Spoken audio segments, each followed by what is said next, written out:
ראיון עם זאב קישון. הראיון עם זאב מתקיים בביתו המרווח בבנימינה. התאריך הוא ה-21 למאי 2026. זאב, בבקשה. שמי זאב קישון, לשעבר קישינבסקי. קישינבסקי זה קישינוב. קישינב. קישינב, אבא שלי הגיע מהאזור של קישינוב, עלה לארץ ב-1935. אמא שלי גם היא עלתה ב-35.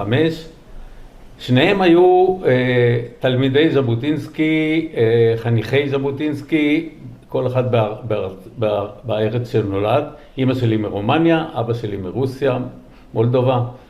והם התחנכו בחינוך של בית"ר, ובמסגרת הזאת הם עלו כל אחד בנפרד לארץ ב-35, ונפגשו פה בדבר שהיה נקרא אז פלוגות בית"ר, היו פרוסות בכל הארץ, והכירו בפלוגה הזאת שבבנימינה, והחליטו להתחתן. ההורים שלהם נשארו, לא היה לי שום מושג עליהם. כשההורים שלי הגיעו לארץ לא דיברו, לא סיפרו, כולם נכחדו בשואה וסביב השואה. בוא נמקד את זה. לפי מיטב ידיעתך, מה שההורים סיפרו לכם, האם הסבים והסבתות, ימי ערב פרוץ המלחמה, האם הסבים והסבתות אמרו, לנו זה לא יקרה? לא שמעתי מהם בכלל, מעטו לדבר על התקופה ההיא. היה חשוב להם יותר לבנות את הארץ ולבנות את עצמם בארץ. ואנחנו לא השכלנו לשאול מספיק. בוא נחדד את זה. אתם הילדים לא מצאתם את הזמן או את התעצומות האלה לשאול את ההורים, מה עם סבא וסבתא? לא, בגלל שהיות והם לא סיפרו, ואנחנו נולדנו פה ולא היה לנו שום מושג על מה שקרה שם, אז הסיפורים שלהם היו מעטים מאוד. פה תמונה ושם לא היו הרבה דיבורים על העבר שלהם. לפי מיטב הבינתך, לא נותר זכר לסבים ולסבתות. לא רק שלא נוצר זכר, לא היה גם קשר. למעט דבר שאימא שלי, כשההורים שלי החליטו להתחתן, ב-39, אימא שלי החליטה לנסוע חזרה לרומניה להורים שלה ולספר להם שהיא עומדת להתחתן. היא נסעה באונייה אל ארץ מוצאה להורים שלה, נפגשה איתם, לספר להם על שהיא עומדת להתחתן, אבל היא קיוותה גם שהיא תוכל אולי לשכנע אותם לעלות איתה חזרה לפה. היות והם היו פה כבר כמה שנים ורצו לאחד את המשפחה. ההורים של אמא שלי, הסבא והסבתא, היו כבר מבוגרים, והייתה להם כבר, האחות של אמא שלי שהייתה יותר מבוגרת, כבר נשואה עם ילדה, ואח אחד שהיה שם רופא שיניים, ועוד אח אחד שהיה כבר בארץ, והם החליטו שהם לא מעוניינים לעלות. זה היה ערב המלחמה, עדיין עוד לא היו סימנים מובהקים. ואכן היא חזרה לבדה לארץ, והם התחתנו, וב-1939 הם החליטו, הם ביחד עם קבוצה נוספת של חניכי פלוגות הבית"ר שאמרתי שהיו פרוסות בכל הארץ, מראש פינה, מנהריה ועוד, החליטו לעלות במסגרת חומה ומגדל. היישוב שהם עלו אליו, בין בנימינה לזיכרון, נקרא אז תל צור. וזה היישוב היחידי של הרוויזיוניסטים שהקימו במסגרת חומה ומגדל. אז כמו שאמרתי, ב-39 הם עלו לתל צור, הקימו את היישוב. זה היה יישוב חקלאי, אבל היות והתקופה הייתה מאוד קשה, ואי אפשר היה להתפרנס רק מהחקלאות שהייתה להם, המעטה. הם נאלצו לעבוד גם בעבודות מזדמנות. חלק מהם עבדו אצל הבריטים, שבסמיכות ליישוב היה מחנה גדול שלהם, והם עבדו שם משתי סיבות. סיבה אחת זה להתפרנס, וסיבה שנייה, על מנת להוציא מהבריטים, היות והם היו אצ"לניקים, מטרות שלהם הייתה להוציא מהמחנה הבריטי מה שיותר, גם מידע, גם נשק וגם אמצעי מחיה. הוריך, לפני שעלו לארץ, הם כבר היה ברור להם שאחד הדברים שהם צריכים לעשות זה להעיף את הבריטים מפה, להקים את המדינה. כן, היות והם היו חניכי ז'בוטינסקי, וז'בוטינסקי דגל בדברים האלה, אז זה ברור שאחת הסיבות הייתה הסיבה הזאת. מה שאני שמעתי מאבא שלי, שאחת הסיבות הנוספות שהוא רצה להגיע לארץ, זה היות הוא גמר את הגימנסיה בחוץ לארץ, והיה מוכשר בציור, והייתה לו איזו מחשבה לבוא לארץ וללמוד גם בבצלאל. אבל ברגע שהוא הגיע במסגרת הפלוגה, והגיע לבנימינה, והתחיל לעבוד בחקלאות, ולא היה זמן ולא היה אפשרות ללמוד, לממש את מה שהוא רצה, אז הוא נשאר פה, וכמו שאמרתי, עלה להתיישבות בתל צור. כשההורים שלו היו בתל צור, ב-41, וב-43, ההורים עברו, כל היישוב עבר לשוני, למבצר שוני. לשוני, כן. ושם גרנו עד 46. הגדרת המגורים שלך עד 46 לא כללה את בנימינה? בדיוק. היה תל צור. מה היה בשוני? היה קולקטיב שנקרא שוני. כן. כן. מאיפה השם שוני? זה מבצר עתיק של הרומאים, של הורדוס, שבין השאר בנה את קיסריה.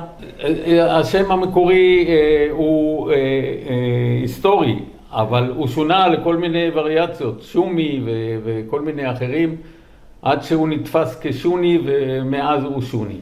זוכר בשוני, אני לא זוכר, אבל מסיפורים סיפרו לי, כי הייתי עדיין ילד קטן, 3 סיפורים שנחרטו לי בראש. זיכרון ראשון זה שבגיל 3 בערך, 2-3, הבריטים, כמו שאמרתי, היו באזור, עשו עוצר כמו שהיו עושים במקומות אחרים, הגיעו בבוקר, סגרו את היישוב, לא נתנו לצאת ולהיכנס, והתחילו לעשות חיפושים. אנחנו גרנו בחדר אחד, עם מטבחון בחוץ, ובתוך החדר שהוא היה בתוך המבצר, היה מין כוך כזה, שאני לא יודע בדיוק למה הוא שימש בעבר, אבל באותו רגע שהבריטים הגיעו, ההורים שלי היו צריכים להחביא אקדח, והסיפור הוא שהם שמו את האקדח בתוך הכוך, הושיבו אותי על סיר לילה, ואמרו לי, אתה יושב פה עד שאנחנו נגיד לך לקום, אף על פי שלא הייתי צריך בכלל. סיפור השני, שבגיל 3 בערך, הגננת לקחה אותנו לטיול בנחל תנינים, שאז בשיא עונו. זורם ומלא חיים. הגננת הייתה לבד, והיו מספר ילדים, והסיפור הוא שלקחתי אבן גדולה, זרקתי ונפלתי איתה לתוך הנחל וטבעתי. חד משמעית טבעתי, והגננת גם שלא ידעה לשחות וגם שלא יכלה להפקיר את שאר הילדים, התחילה לצרוח בקולי קולות, ולמזלי הרב עבר שם אחד החברים עם סוס ועגלה, שלף אותי מהמים, העמיס אותי על העגלה, והתחיל לרוץ, לדהור לכיוון הרופא שהיה בבנימינה, שזה מרחק של קילומטר, קילומטר וחצי, ולמזלי כל הדרך הצליף עליי עם השוט, על מנת שאני לא אאבד את ההכרה, ועל ידי זה גם הכיתי מים ונשארתי בחיים. הסיפור השלישי הוא שסיפרו לנו, כשהיינו ילדים קטנים, היינו בשוני והגנים ובתי הספר היו בבנימינה. המרחק הוא לילדים קטנים די גדול, והבריטים, על אף שהעילות שהייתה בין שני הצדדים, הם היו די ג'נטלמנים.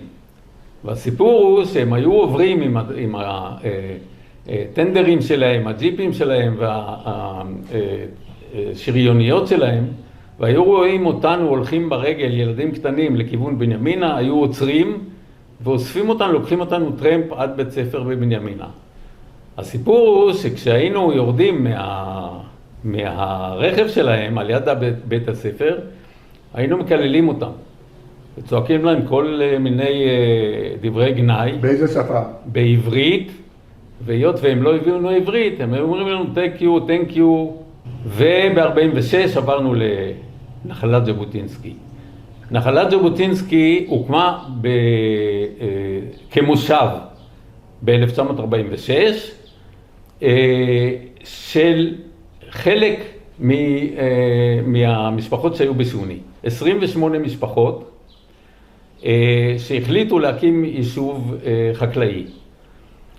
מושב לכל דבר, מושב עובדים לכל דבר, מגרש א' עם 30 דונם אדמה חקלאית, בית קטן סוכנותי עם שירותים בחוץ,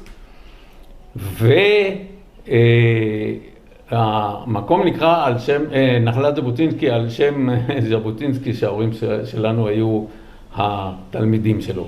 כמו שאמרתי, ב-46 עלינו להתיישבות הזאת, תנאים הרבה יותר טובים. הסיפור היה ששני הצדדים, גם בנימינה וגם ההורים שלנו בשוני, חיפשו פתרון. בנימינה, מתוך זה שהברון, כשהקים את בנימינה ב-1922, אחד התנאים שלו היו שתוך ככה וכך שנים, בנימינה צריכה להכפיל את עצמה. ואז שני הגורמים החליטו שאנחנו עולים, והתנאי היה שאנחנו נשארים כמושב עובדים לכל דבר, צמודים לבנימינה, מקבלים את השירותים המוניציפליים מבנימינה. עד שבנימינה גדלה והתפתחה ובלעה אותנו, והפכנו להיות חלק בלתי נפרד מבנימינה, אף על פי שיש לנו עדיין ועד מקומי. אז כמו שאמרתי, אנחנו נולדתי בתל צור ובשוני ואחרי זה בנחלת ז'בוטינסקי, ששלושתם גובלים כמעט צמוד לנחל תנינים שהיה אז בשיא עונו. רוב הילדות שלנו היה סביב הנחל הזה.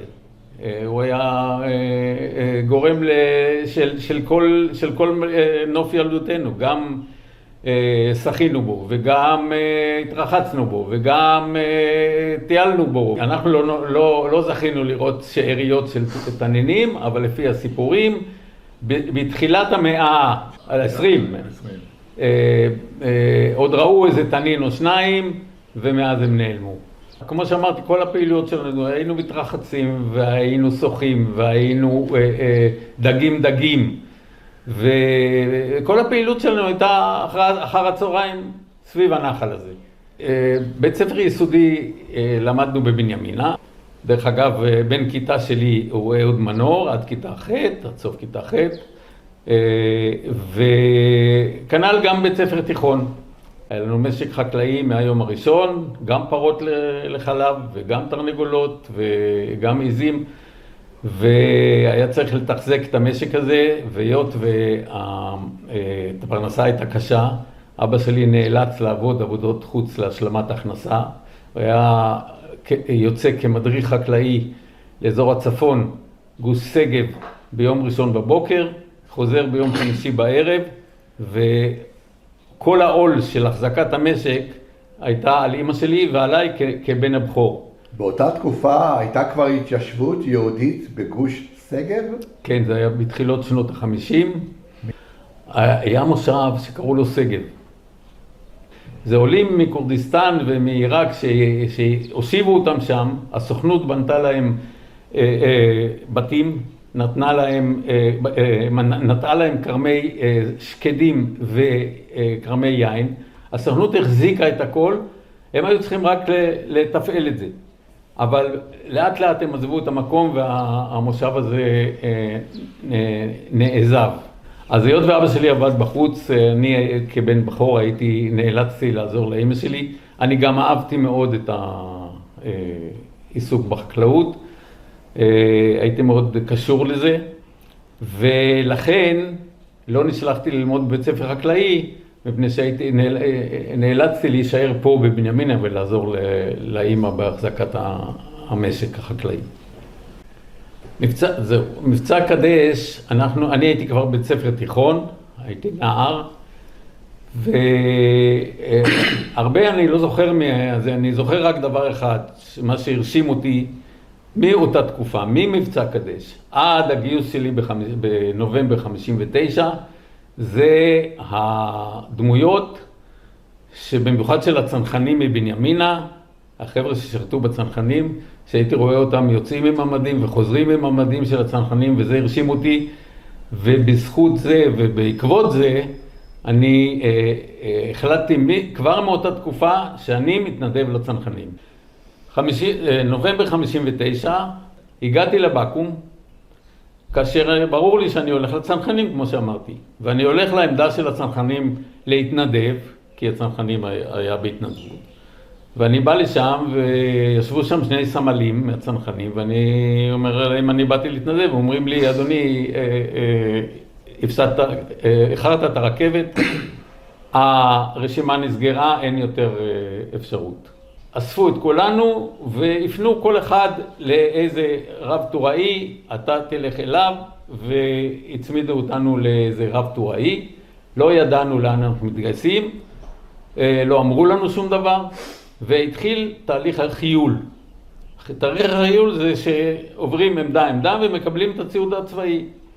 ואז חילקו לנו את הנעליים הגבוהות השחורות, ואז נודע לנו שזה גולני, ואיך ולמה, מפני שאז באותה תקופה היא, מי שלא יודע, רק גולני קיבלו נעליים שחורות גבוהות. שריון ותותחנים קיבלו נעליים 3/4 עם פטס כאלה עם אבזמים, הנדסה קיבלו נעליים 3/4, כל היתר נעליים פשוטות, צנחנים אדומות.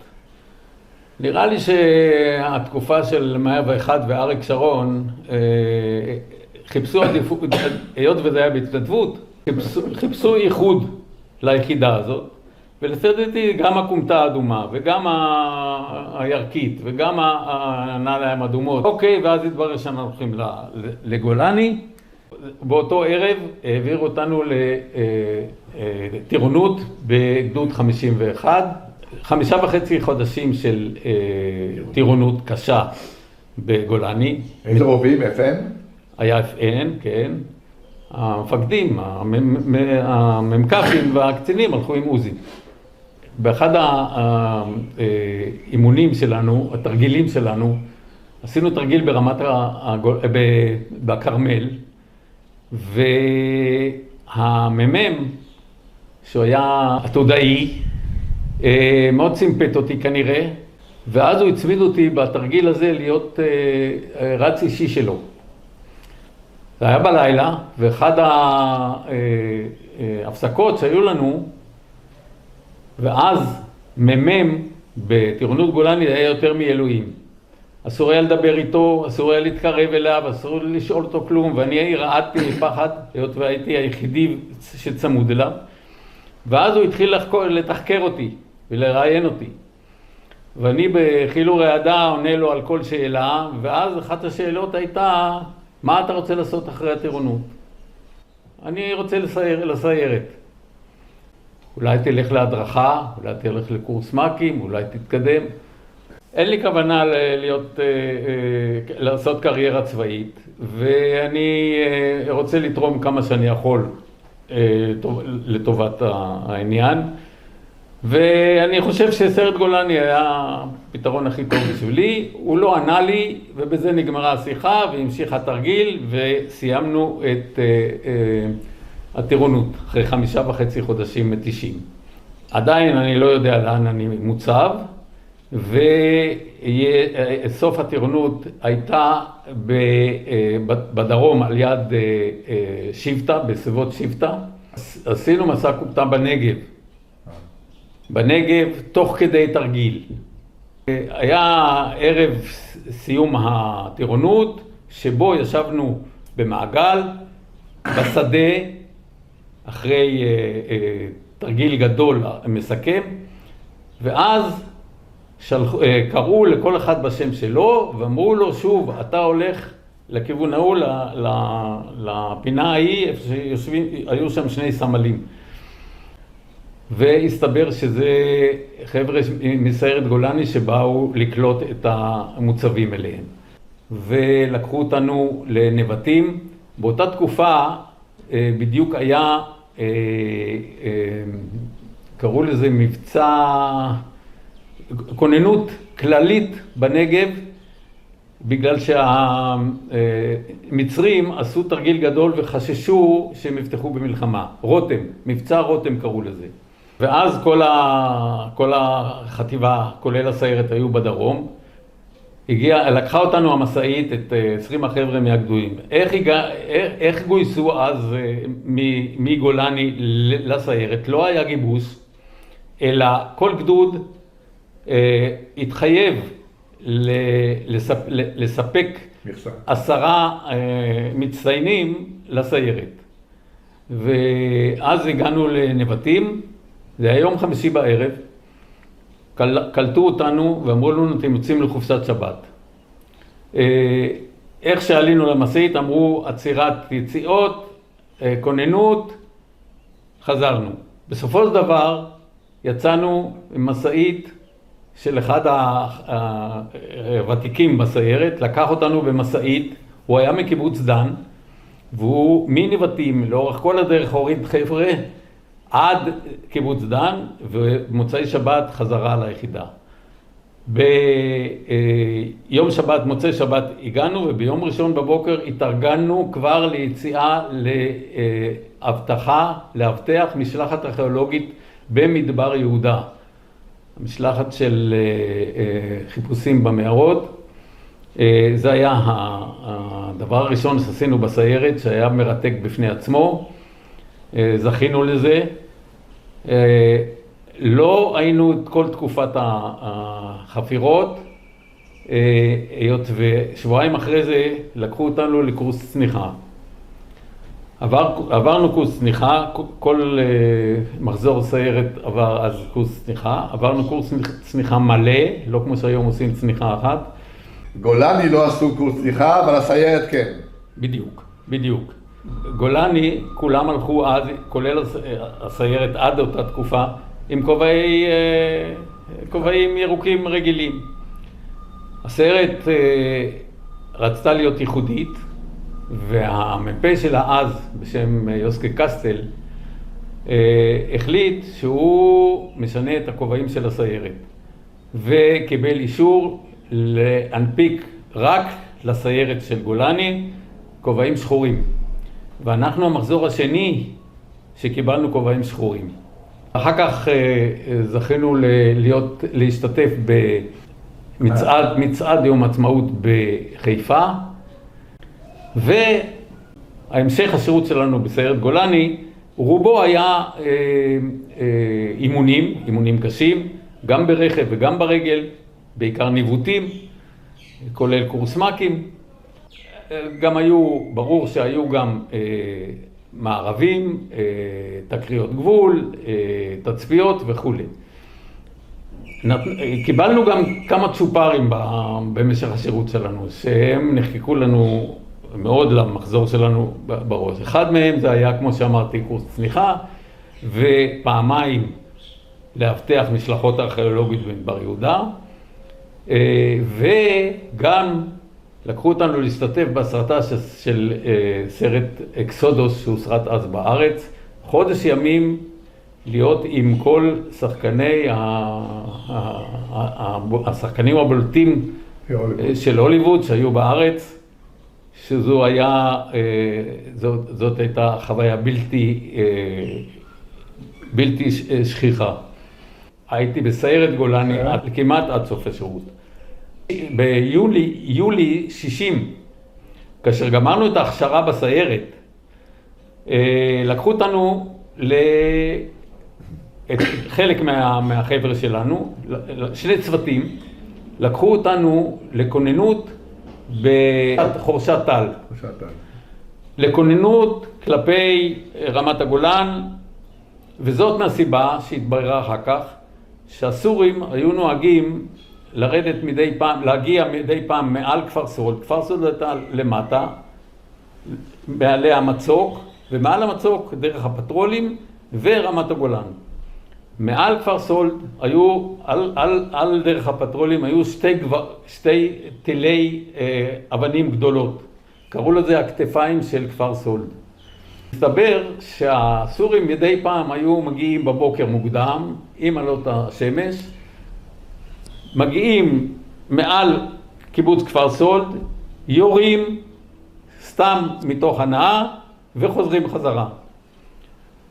זה היה כמה פעמים, עד שבפעם האחרונה הם ירו ופגעו ברופאה שנכנסה לקיבוץ, ברכב שלה, ואז הוחלט לעשות לזה סוף, ולקחו אותנו להיות בכוננות, ואחרי כמה לילות שחיכינו שם, העלו אותנו לילה אחד לקראת בוקר, לשני הגבעות אבנים מהכתפיים של כפר סולד, והושיבו אותנו כמערב, 2 חוליות של 8 חבר'ה, כל מערב, לחכות לסורים. היו ידיעות מודיעיניות כנראה שהם מגיעים.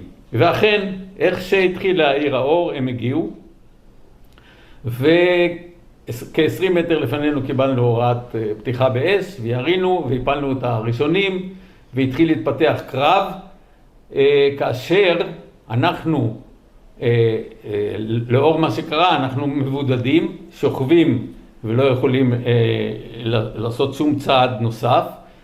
ולעומת זה הסורים שהיו יתרון גובה. כן, שהיו בעדיפות גדולה עלינו, התחילו להזרים גם כוחות וגם להפגיז את האזור, ואילצו אותנו להיות מרותקים למקום, לקרקע, בלי יכולת לזוז. אמרתי, יולי 60 זה שיא הקיץ, רמת הגולן בשיא הקיץ ידוע שהיא יבשה לגמרי, חמה מאוד, וככה נקפו להם השעות במשך היום, עד הצהריים, ניסינו להגיב ולהחזיר באש, ולאט לאט נהיינו קצרים במים ובתחמושת, אבל לא רצינו להודיע את זה בקשר, על מנת שהסורים לא יקליטו את זה. אז אחד החברים, אחד הלוחמים, תפס יוזמה, והיות והוא היה בין קיבוץ גבעת ברנר. גבעת ברנר זה יקים שדיברו גרמנית. גרמנית דומה ליידיש, והוא דיבר בקשר ביידיש ודיווח על מצבנו. וביקשנו חילוץ ועזרה. כל פעם עוד קצת חכו, בינתיים השמש הייתה נוקפת וראינו שאין לנו ברירה. למזלנו, ברמת הגולן, מי שיודע, מהצהריים מתחילה בריזה, רוח חזקה מאוד, רוח מערבית צפונית, ואחד הלוחמים, אחד הקצינים, תפס יוזמה, זרק 2 רימוני עשן, הדליק את כל היובש שהיה בינינו לבין הכוחות הסורים, שזה גרם להם לסגת, והכל התלקח שם, וגם נוצר מסך עשן שנתן לנו אפשרות להיחלץ לבד, וככה נחלצנו שם ללא פגע ולא זה. עכשיו, למה אני מספר את כל הסיפור הזה? קודם כל זה היה טבילת האש הראשונה שלי ושלנו, ודבר שני, אף אחד לא יודע על המבצע הזה, אף אחד לא יודע על התקרית הזאת, זה לא כתוב בשום מקום, זה לא מפורסם בשום מקום, וזה לא ידוע לאף אחד. אבל, כהוכחה לדבר הזה, שקרה, אנחנו קיבלנו צל"ש אלוף פיקוד יחידתי, כל אחד בנפרד, מאלוף הפיקוד זורע, מאיר זורע, וזאת ההוכחה שהפעולה הזאת באמת הייתה. למה קיבלנו צל"ש? כנראה מפני יצאנו ללא שריטה מהאירוע הזה, לעומת הסורים שספגו אבדות גדולות מאוד. כמו שאמרתי, השירות היה יחסית לא מלא אירועים, וחודשיים לפני השחרור, אנחנו כבר סמלים, כבר מתכננים את השחרור שלנו, המחזור שלי, את השחרור שלנו, והנה יום חמישי בערב, 15 למרץ 62, המ"פ שלנו צביקה עופר, הידוע, קורא לי, אני מספר את האישי שלי, את הסיפור האישי שלי, קורא לי ואומר לי, הסתבר שהנהג שלו היה ברגילה, והוא קורא לי ואומר לי, תשמע, סע הביתה, מחר בבוקר אתה תגיע לצומת גאה, אני אחכה לך שם, אני נוסע הערב לנשף, מוזמן הערב לנשף קציני מודיעין בבת ים, אני כנראה אשתכר ואהיה עייף, בבוקר תגיע לצומת גאה ב-6 בבוקר, ומשם תסיע אותי. שמחתי מאוד, נסעתי הביתה, ישנתי בבית, בבוקר, 6 בבוקר אני יוצא עם דמדומים, הוא רק התחיל להעיר, ואני מגיע עם טרמפ עד צומת בנימינה, צומת ברניצקי קוראים לזה, בכביש 4, להזכיר שכביש 4 היה אז עורק התנועה היחידי מצפון לדרום. לא כביש 2, לא כביש 6, וצומת בנימינה הייתה ידועה, היה רמזור כבר שם, ולמזלי, כשהגעתי עם הטרמפ לצומת בנימינה, אני מסתכל ימינה, אני רואה שהג'יפ של המ"פ שלי חונה בצד, וכל רכב שיוצא מבנימינה הוא מאותת לו עם הפרוז'קטור האחורי. מיד זיהיתי את הג'יפ של המ"פ וביקשתי לרדת מהטרמפ וניגשתי, הסתבר הרופא של החטיבה ישן מאחורנית בג'יפ, והמ"פ צביקה אומר לי, תוך כדי חצי שינה, אומר, תשמע, הזעיקו אותנו, יש כוננות, קח אותנו לבסיס כמה שיותר מהר. נסענו לבן עמי, בן עמי היה אז הבסיס האם שלנו, כאשר אנחנו, הסיירת, צמודים למפקדת החטיבה. מפקדת החטיבה והמגורים שלנו היו ממש צמודים אחד לשני. הגענו לבסיס, הכנתי את הרכב מול המשרדים, ואני הולך לכיוון המגורים שלנו, כבר היה 7-8 בבוקר, ואני רואה את הרב סמל שלנו, הפלוגתי, חנן דוד, זכרונו לברכה, הולך כנגדי לכיוון משרדי החטיבה. שואל אותי מה נשמע, אני מספר לו את הסיפור, אני אומר לו מה נשמע אצלך, אז הוא אומר לי הכל בסדר, החבר'ה מתעוררים, מחכים לאוטובוסים, יוצאים לחופשה כל היחידה. אני אומר לו, אבל המ"פ אמר שיש כוננות. אז הוא אומר, אני לא יודע מכלום, אני הולך לברר, ואכן חזר מהמשרדים ואמר, אכן יש עצירת יציאות, לא יוצאים לחופשה, מקרקעים את האוטובוסים בינתיים, מצמידים אותם לבסיס, ואנחנו עדיין לא יודעים שום דבר.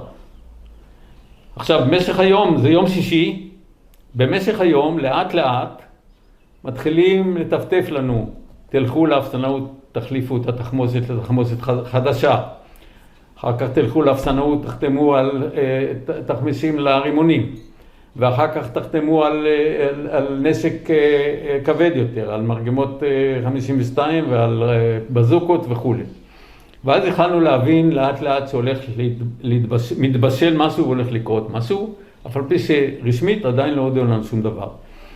ואחר הצהריים התחילו לחלק אותנו לכוחות, אותי מינו לאיזה סמל מחלקה, בסיירת אז לא היו תפקידים מוגדרים.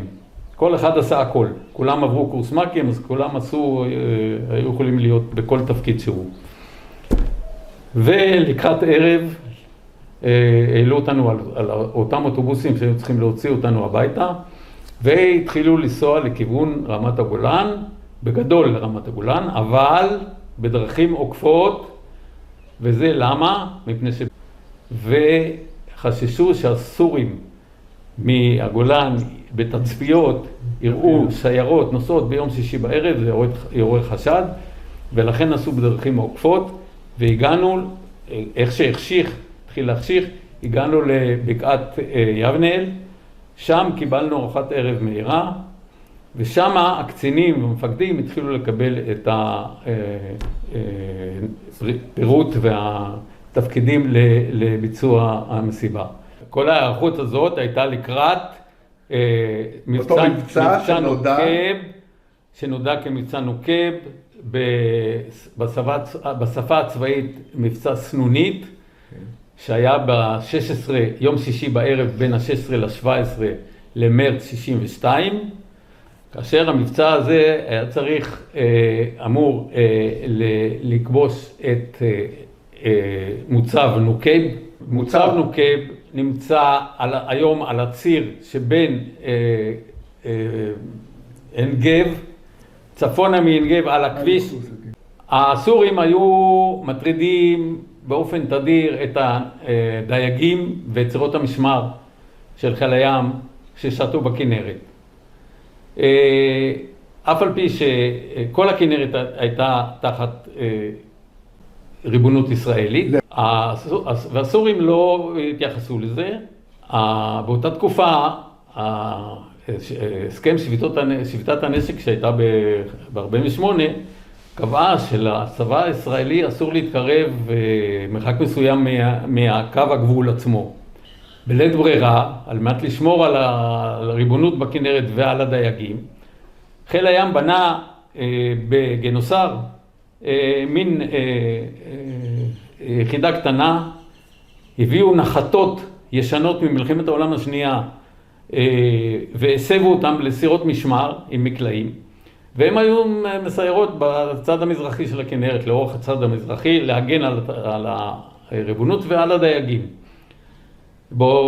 בתקופה הזאת של לפני נוקב, הם נהגו להטריד באופן תדיר, ובאחד הירי שלהם הם פגעו בסירת משמר, ופצעו כמה חיילי חיל הים, ואז בן גוריון שהיה אז ראש הממשלה החליט לעשות לזה סוף, והטיל על פיקוד צפון לכבוש שני מוצבים עיקריים שהטרידו את העניין.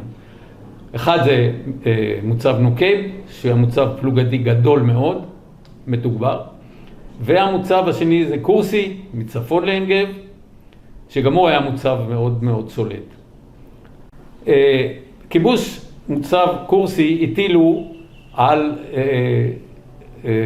קומנדו שייטת 13, קומנדו הימי, וסיירת מטכ"ל, שהיו צריכים יצאו בסירות מגנוסר לכיוון קורסי. זה היה המטלה שלהם. במקביל, באותה שעה, על גולני הטילו לכבוש את מוצב נוקב. למה זה נפל על גולני? הרי כל פעולות הגמול עד אז הוטלו באופן אוטומטי על הצנחנים.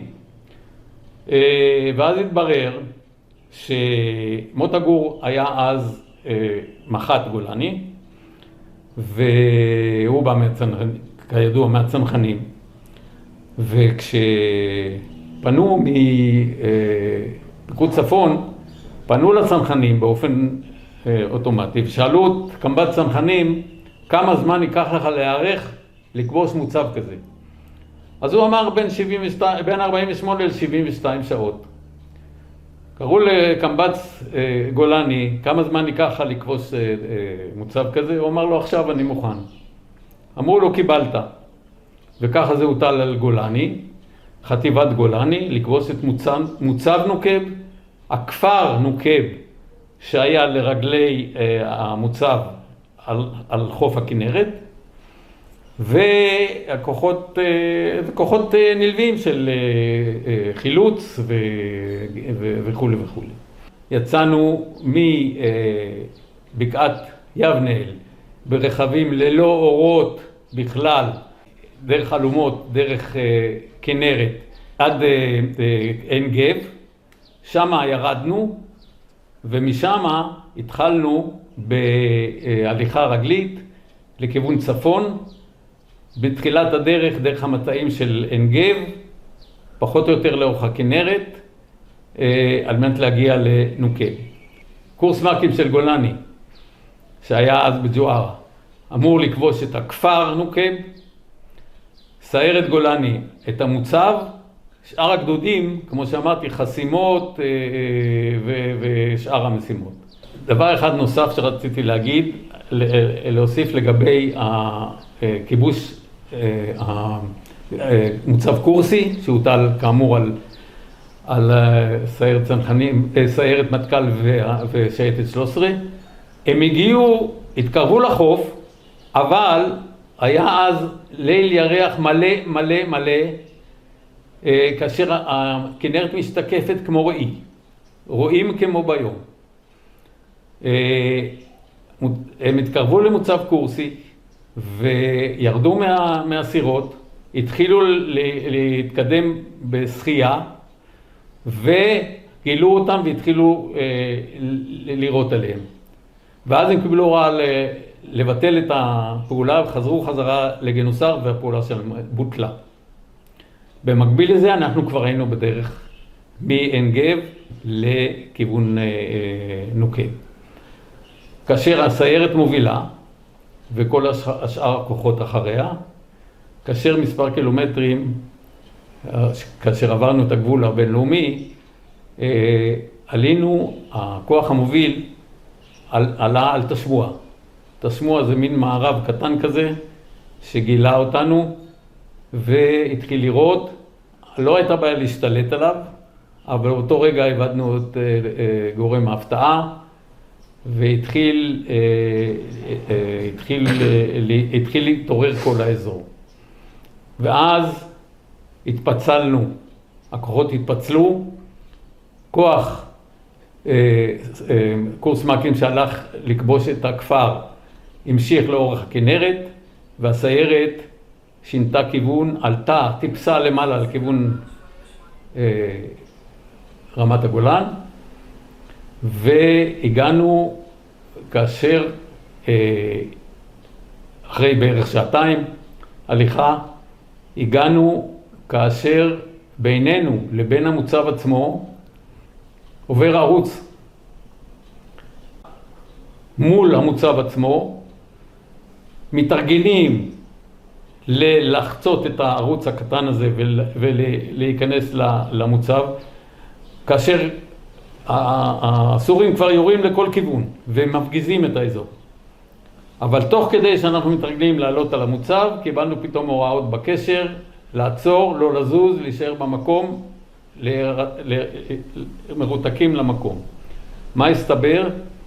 הסתבר שקורס מ"כים שהלך לכבוש את הכפר, היות וההליכה שלו הייתה יותר קלה, הוא הגיע יותר מהר, לא הייתה לו התנגדות רבה מהכפר,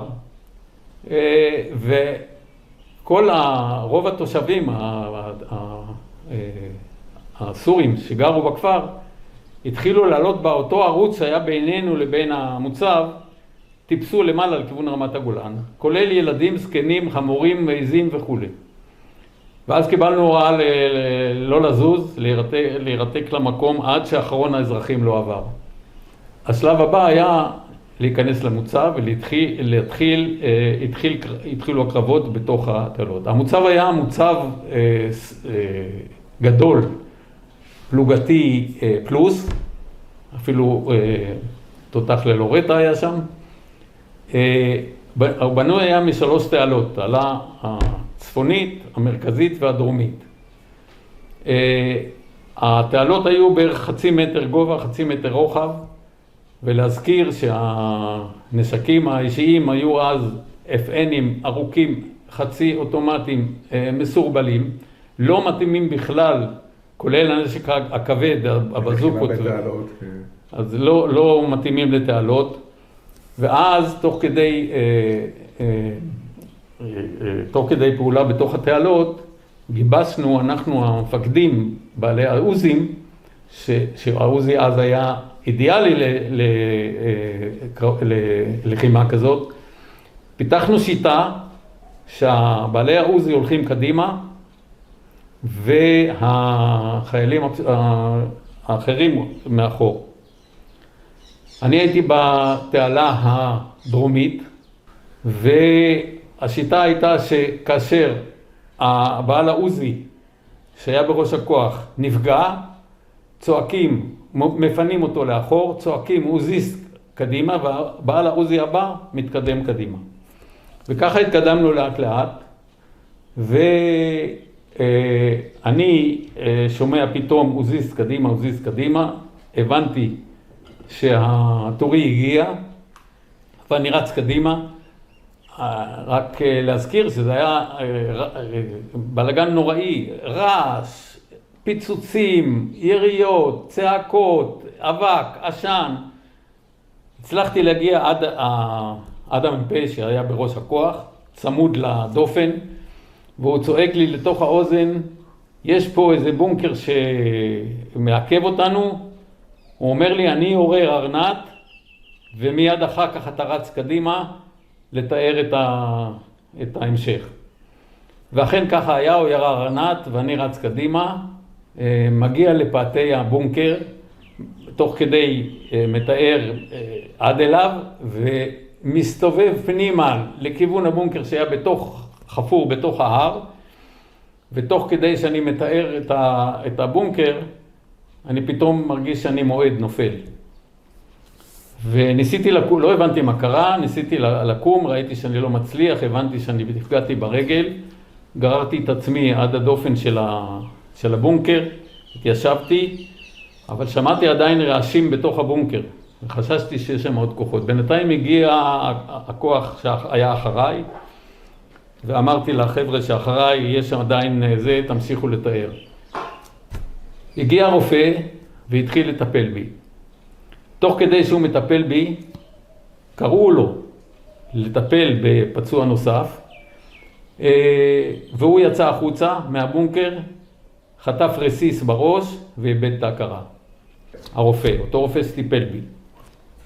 בדיעבד נודע לי, אחרי כמה שנים שנפגשנו באיזשהו מפגש, אומר לי הרופא, אני מחפש אותך כבר הרבה זמן, ואני רוצה לספר לך סיפור.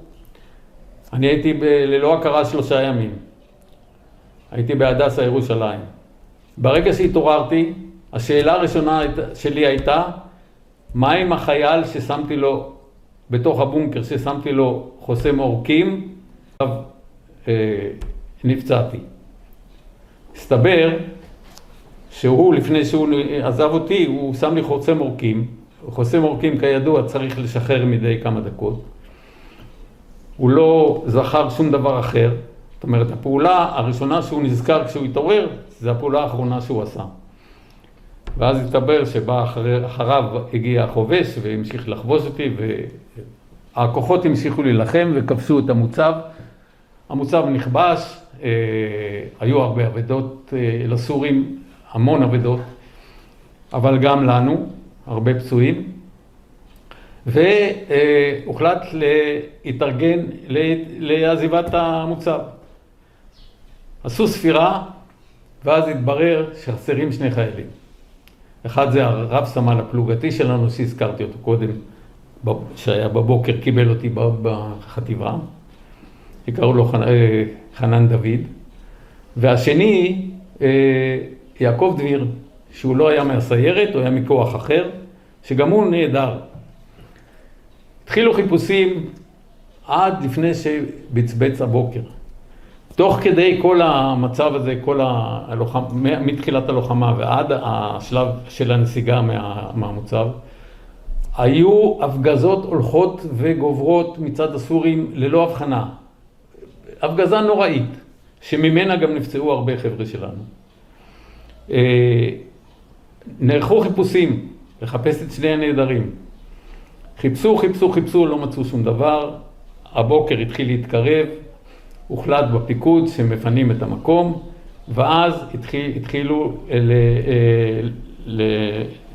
לסגת חזרה לעין גב. אבל הוחלט להכניס כוח זחלמים, כוח חילוץ של זחלמים של גולני, של גדוד 13 אני חושב, דרך החוף עד הכפר, על מנת לחלץ לפחות פצועים ושלל. אז החלם הראשון נכנס לשדה מוקשים, עלה על מוקש, נוטרל. נכנס החלם שני בשביל לחלץ אותו, עלה על מוקש, נוטרל. הזעיקו מישהו מעין גב עם טרקטור שיחלק את הזחלמים, עלה על מוקש, נוטרל. עכשיו, החילוץ שלי היה על ידי אלונקה, אבל לא היו כבר אלונקות בהישג יד.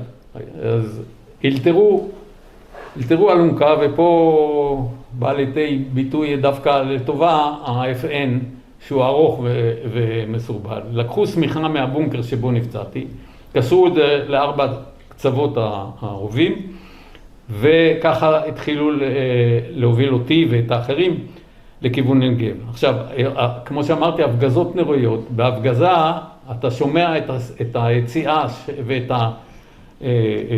הזמזום של הטיל, אבל פגז, ואתה לא יודע איפה הוא ייפול. אז כל יציאה כזאת, כל זמזום כזה של פגז, ארבעה חבר'ה שהחזיקו אותי, הורידו אותו לרצפה, תפסו מחסה, חיכו לפיצוץ, וככה המשיכו הלאה. הגענו לעין גב, בעין גב עוד פעם תאגד חבישה מחדש, ואז עם אמבולנס לקחו אותי לפוריה. אמבולנס שדה אז, מה היה אמבולנס? קומנד קר מכוסה ברזנט עם 4 מיטות, לאורך הדרך יורים ומפגיזים. הגענו, אני בהכרה כל הזמן, הגענו לפוריה, ובפוריה אז היה בית חולים יחסית חדש, זה יום שישי בערב, אין הרבה רופאים, והרופאים התלבטו, הפציעה שלי הייתה מאוד קשה בירך, ריסוק של ירך ימין, והתחילה התלבטות של הרופאים אם לקטוע את הרגל או לנסות לעשות משהו, ואז הוחלט שמטיסים אותי ועוד בחור אחד שנפצע לתל השומר.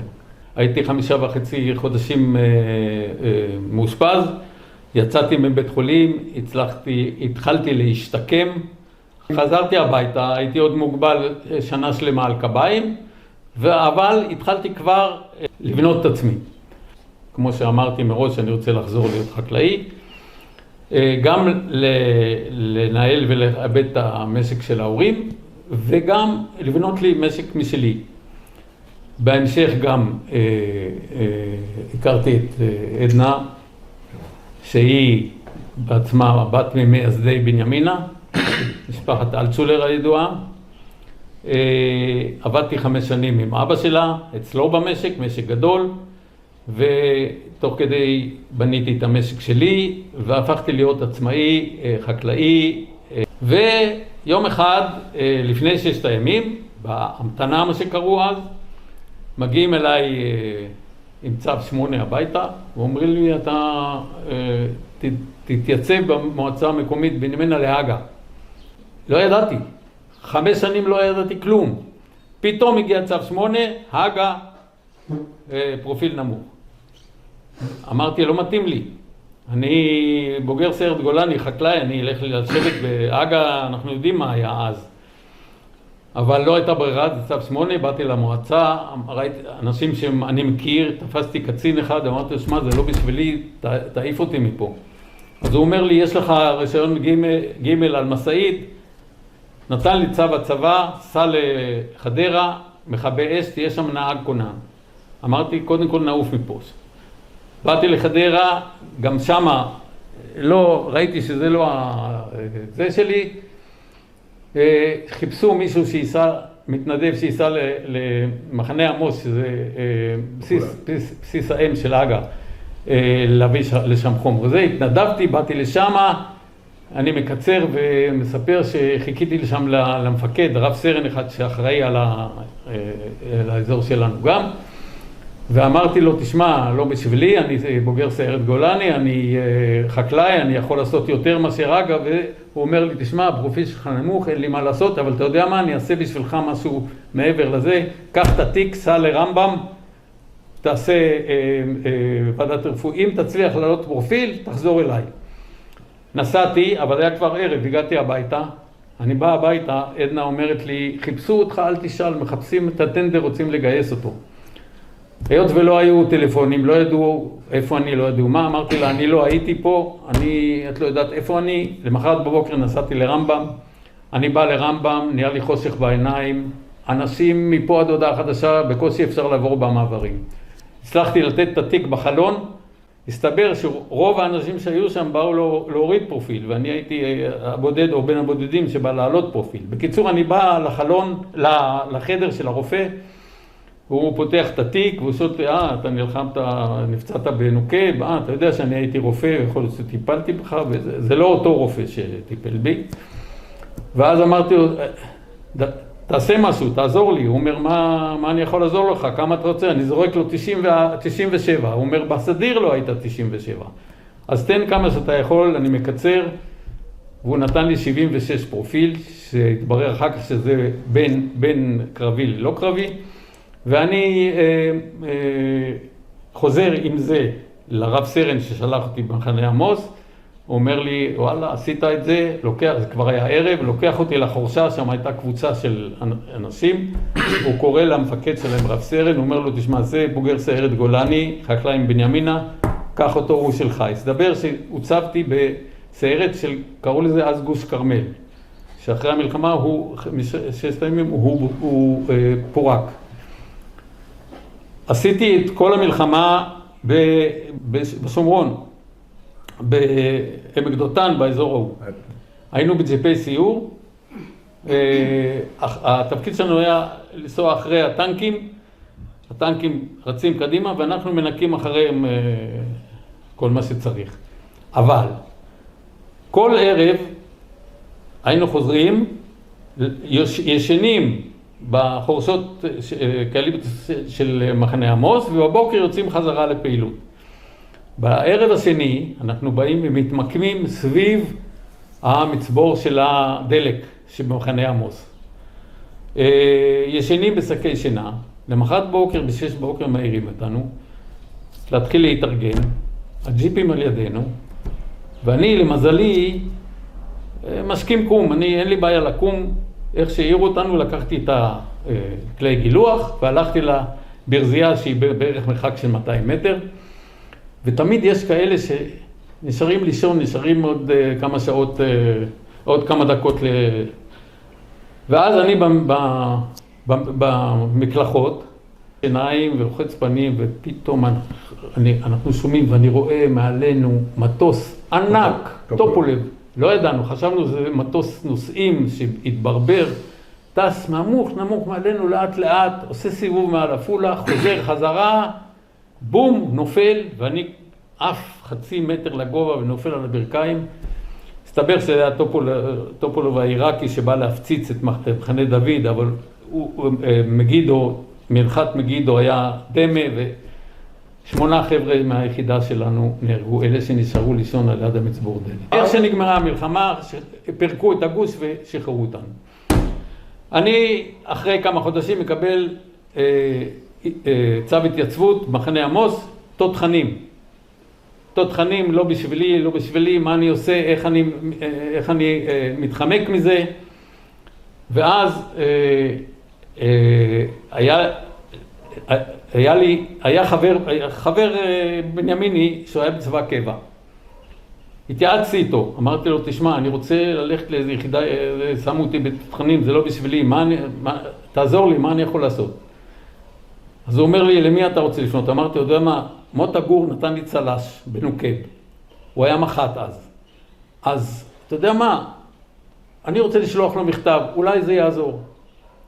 הוא אומר לי, תשלח מכתב, תן לי אותו, תכתוב מכתב, תן לי אותו, אני אדאג להעביר לו את זה. ואכן קיבלתי אחרי זה צו התייצבות בסיירת חטיבה 3. מלחמת יום הכיפורים, כמובן גייסו אותנו בצו 8 למחרת, זאת אומרת ביום ראשון. יצאנו בעין זיתים, אני חושב, התחמשנו. והדבר הראשון ששלחו אותנו לעשות זה לקלוט בבניאס את ניסיון כיבוש החרמון הראשון. את כל הפצועים וההרוגים והנפגעים שהיו, הביאו מסוקים לשם, ואנחנו עמדנו, התפקיד שלנו לשמור להבטח את המקום. סיירת חטיבה 3, חתמ"ר 3. מפקד הסיירת הזה היה בר זק, אני זוכר את שם הפרטי שלו, כשהוא היה מחליף של ראובן טרייבר. ראובן טרייבר היה בשליחות באותה תקופה בקנדה. המח"ט היה צבי בר.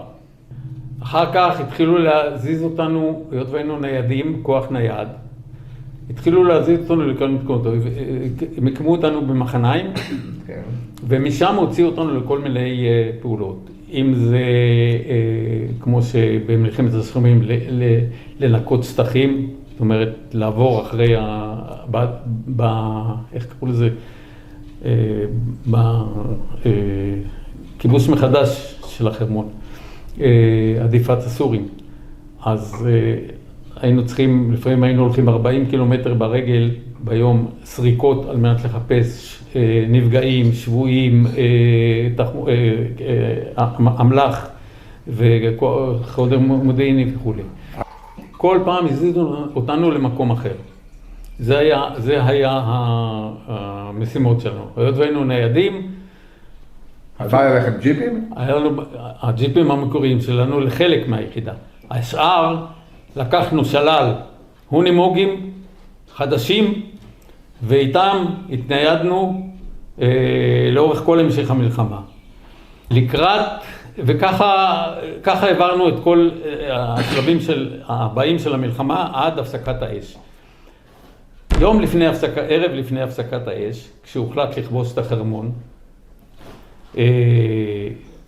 לקחו אותנו, השכיבו אותנו, את כל הסיירת שלנו, למרגלות החרמון, באזור מגדל שמס לשני הכיוונים, לשכב שם מערבים בלילה, על מנת לקלוט את כל מי שיורד מההר במרגלות המזרחיים דרומיים שלו. חשבו שיבואו שבויים סורים או ישראלים או כל מיני דברים אחרים. שמה שכבו הכוחות שלנו כל הלילה. אותי אישית, המ"פ רובלה והסמ"פ שלו ברזק, לקחו כאילו כנהג ג'יפ שלהם, כי המ"פ רובלה שהיה מחזור מתחתיי בסיירת גולני, ואחר כך עבר להיות מ"פ של סיירת 3, הוא ידע שאני קצת מוגבל ברגל, ועל מנת שלא להכביד עליי, החליט שאני אהיה צמוד אליו ולסמ"פ שלו. אנחנו ישבנו בחפ"ק, וכל החבר'ה ישבו במערבים. לקראת בוקר, עוד לפני שהעיר, כאשר גולני היו בשלבים האחרונים של כיבוש החרמון, החליטו להעלות אותנו עם הג'יפים למעלה, בדרך העולה, דרך רגבל תחתון ועליון, על מנת לעזור בשלבים האחרונים למעלה. עלינו עם הג'יפים, אחד הג'יפים עלה על מוקש אפילו, והגענו ממש לפני הרגבל עליון. שמה זכינו במרכאות, כן, לעזור, להוריד את הנפגעים האחוריים, כאשר הכוחות של גולני עדיין נלחמו על השלבים האחרונים של כיבוש החרמון. זה היה השלב האחרון של המלחמה עצמה, אבל נשארנו לשרת חצי שנה ברמת הגולן. אני זוכר כשהגענו למעלה לחרמון, התחלנו לעזור לחלץ מהגבעות את ההרוגים והפצועים, המראות היו נוראים. אבל אתה... הריחות, אני אישית הסתובבתי ועזרתי, כמובן לא היו אלונקות עם סמיכות, עטפו את הגופות, הביאו אותם למסעית, העלינו אותם, עזרנו להעלות אותם למסעית, ונשארנו שם עד סוף הכיבוש של החרמון. אני לא חושב שאני נפגעתי פוסט-טראומה, אולי אחרים רואים את זה עליי, אני לא מרגיש על עצמי שום בעיה פוסט-טראומטית. נראה לי שהתגברתי על זה, יש לי מחשבות, יש לי זיכרונות, עובדה שאני זוכר כל פרט ופרט, גם מנוקב וגם משאר האירועים, אבל לא חושב שנפגעתי מבחינה פוסט-טראומטית, למזלי הרב. באחת הסריקות שעשינו ברמת הגולן במשך הפעילות שהיינו לפני סוף המלחמה, בשלב מסוים הגענו לטנקים פגועים של הסורים, שרוב היחידה שלנו אז התחמשה באופן עצמאי בקלצ'ניקובים שלל. אני למזלי הרע עדיין לא היה לי, ואז מתוך טנק אחד פגוע, אחד החבר'ה אומר לי, קישון, אתה רוצה קלצ'ניקוב? אמרתי בטח. הוא אומר בוא. עליתי לטנק, נאלצנו, הגופה כבר הייתה נפוחה של הסורי, נאלצנו להסיט אותה הצידה. הקלצ'ניקוב היה מגועל בדם ובחתיכות של בשר וזה, אבל המוטיבציה הייתה כל כך חזקה והרצון היה כל כך עז. לקחנו ואחר כך לקח לי שעות לנקות את זה, הריח עד היום רודף אחריי, אבל אני הרגשתי שניצחתי במערכה מבחינה הזאת. שירתנו לאחר הפסקת האש כחצי שנה. בחירות אני חושב שעוד עשינו ברמת הגולן. כן. היות וידענו שאנחנו הולכים, נשארים בזמן ארוך, בנינו בסיס קטן שלנו, של סיירת חטיבה 3, בסנובר. הגענו למחנה עזוב של הסורים, יש זמן, נכנסנו, ניקינו אותה בביתנים, נכנסנו, התמקמנו, ואז התברר שאין לנו חשמל. מה עושים? נזכרתי, שיש לי בבית מנוע בנזין של מרסס, שהיה מורכב על מרסס, שהפכנו אותו לפארוטייקוב, ולא היינו צריכים את המנוע, והוא שכב אצלי בחצר.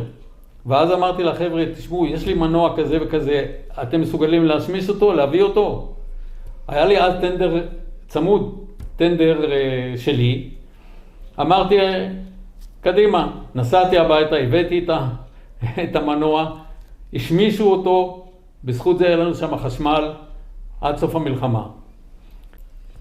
באזרחות חזרתי להיות חקלאי, כמובן שגם בששת הימים וגם במלחמת יום כיפור מי שהחזיק את המשק זה עדנה, שכבר הייתה עם 4 ילדים קטנים, אבל הייתה עד מספיק בריאה עם רצון עז, ואני מדבר על משק מורכב מאוד, משק גדול של 100 דונם מטעים וכבשים, אז היו עגלים לפיתום, את כל זה היא הצליחה לתחזק לבד.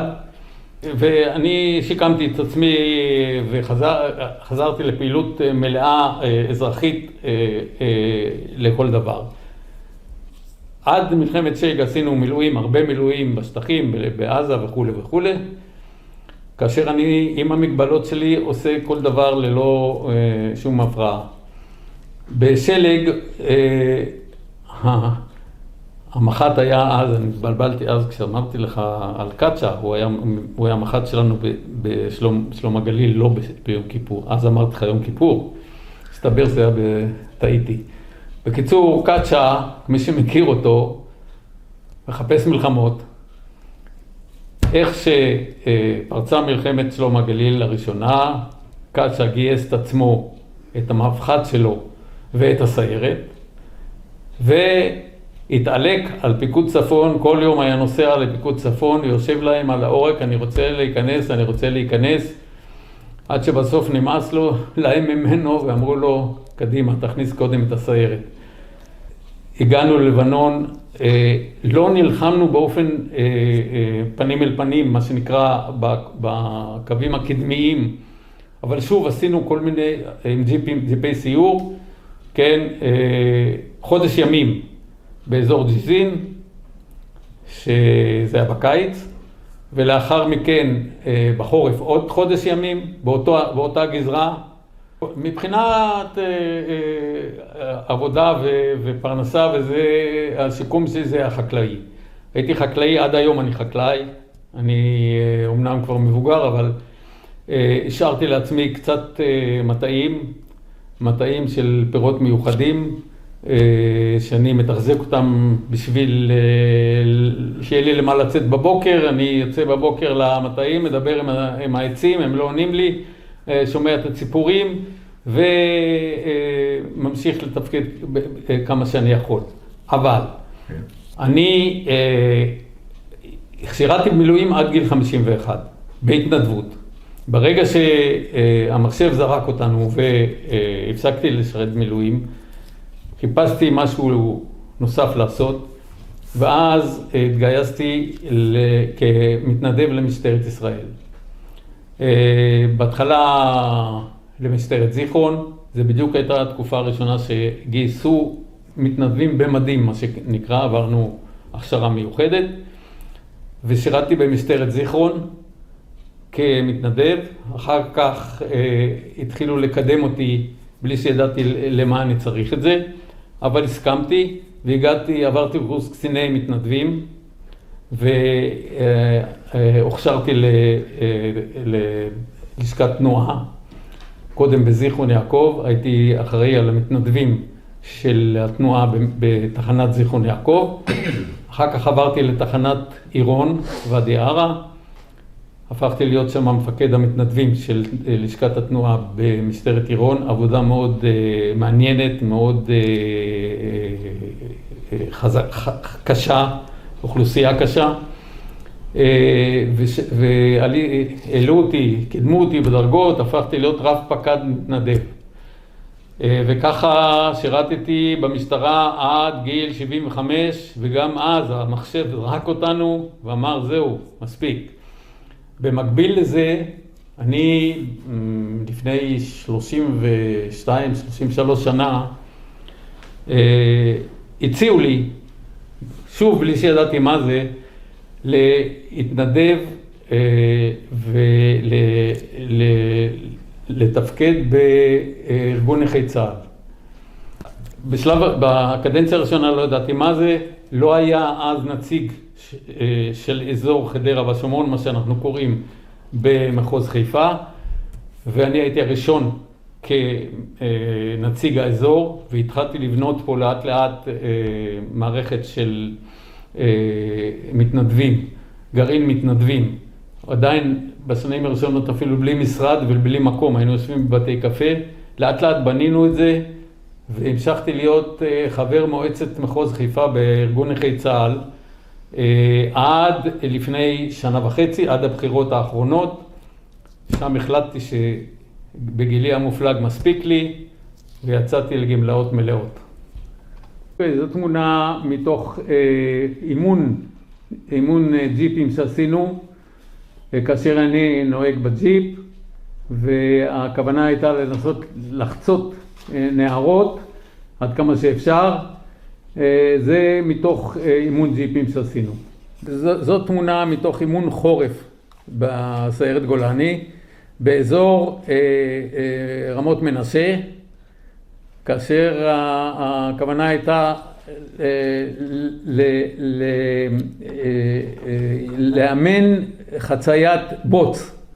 אוקיי, זאת תמונה מתוך הסרטה של סרט אקסודוס, כאשר נמצא שם אוטו פרמינגר. עם החולצה הלבנה. כן, והמ"פ שלנו יוסקה קסטל על ידו, ולמטה פול ניומן, השחקן הידוע. אוקיי, זה צל"ש שקיבלתי מהמח"ט שלי בסדיר, מוטה גור. קיבלתי את זה מצביקה עופר המ"פ, שהגיע לבקר אותי בבית חולים בתל השומר. הוציא את המעטפה שבה היה הצל"ש ונותן לי אותה, והוא אומר לי, זה שלח לך מוטה גור המח"ט. זו תמונה מתוך אימון נחיתה שעשינו בקישון במהלך הסדיר בסיירת גולני. צביקה עופר היה מ"פ נערץ על ידינו, סיירת גולני בתקופה האחרונה של מבצע נוקב. של השירות, כולל מבצע נוקב. ו? צביקה עופר אחרי זה המשיך בקבע והפך להיות מג"ד של חרוב, מפקד יחידת חרוב, שבאחד מפעולות היחידה שלו במרדף אחר מחבלים בוואדי קלט, בתקופת המרדפים, נפגע ונהרג. זו תמונה מתוך הקרב בנוקב, בתוך התעלות, כאשר צביקה עופר המ"פ מטפל במו ידיו בפצוע מ"מ בשם חגי אדם, שנפצע בצוואר. צביקה עופר מטפל בו עד הפינוי לאחור. כאמור, זאת עדנה אשתי, משפחת אלטשולר בבנימינה, משפחה ותיקה ממייסדי בנימינה. גדלנו באותו רחוב הזה, היות והיא הייתה צעירה ממני ב5 שנים, אז לא היה קשר עד השלבים של היכרות. לאחר השחרור, שחזרתי לבנימינה, ובמסגרת כל הפעילויות שהיינו עושים בבנימינה, שהייתה אז מאוד קטנה והומוגנית, אז תוך כדי מפגשים, בן דודה של עדנה בשם יצחק מייזל היה בן כיתה שלי, והוא הכיר בינינו ולאט לאט נוצר הקשר. הייתי בצבא, בגדוד 52, אצל מי? בחצור, אצל מג"ד גדעון אלטשולר. מהמשפחה שלך? בן דוד של אבא שלך. אבל 52 זה היה גדוד שריון? חטיבה 7 ואחר כך עברנו לחטיבה 14. מה התפקיד שלך בצבא? פקידת דואר, אוקיי. טר"שית. כן. וב9 חודשים אחרי גיוסי התחתנו. ב5.7.1965 ונולדו לנו 4 ילדים. אז בסך הכל 10 נכדים ו2 נינים. אנחנו באמת מאוד קשורים אליהם, הם קשורים אלינו. הם באים לפה? הם באים לפה ואנחנו נוסעים אליהם, למעט הבת הגדולה שהיא בארצות הברית כבר הרבה שנים.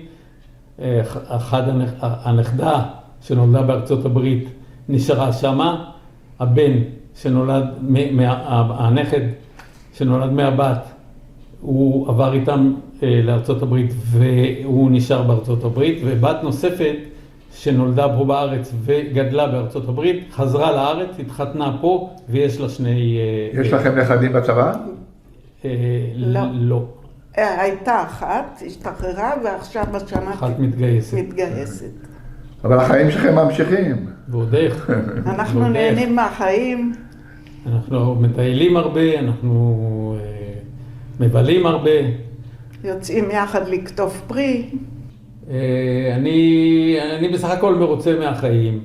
אני ער לכל מה שקורה פה, אני חרד לכל מה שקורה במדינה. אני אבל מטבעי מאוד מאוד אופטימי, וכמו שעברתי את כל הבעיות הרפואיות שלי במשך השנים שהיו מאוד קשות, אני בטוח שנעבור גם נעבור גם את זה. נעבור גם את זה, כן. גם אתה, כמו רבים שראיינתי וראיינו, נותן נקודת מבט. לא, איך אני אמרתי תמיד, אתה לא גולני שנופלים על הגדרות, אתם באו אחר כך. מעבר לגדרות. אתם תרמתם את חלקכם, אני מדבר על מלחמת יום כיפור, אבל לא רק, כן? אתה נותן עוד חלק מהפאזל, מהנקודת מבט, כל דבר הוא חשוב, כל דבר עוזר להבין את התמונה הכללית. אנחנו היום בערב חג השבועות, לכן אני רוצה להגיד לכם כבר עכשיו חג שמח, ותודה רבה על הרעיון. תודה רבה.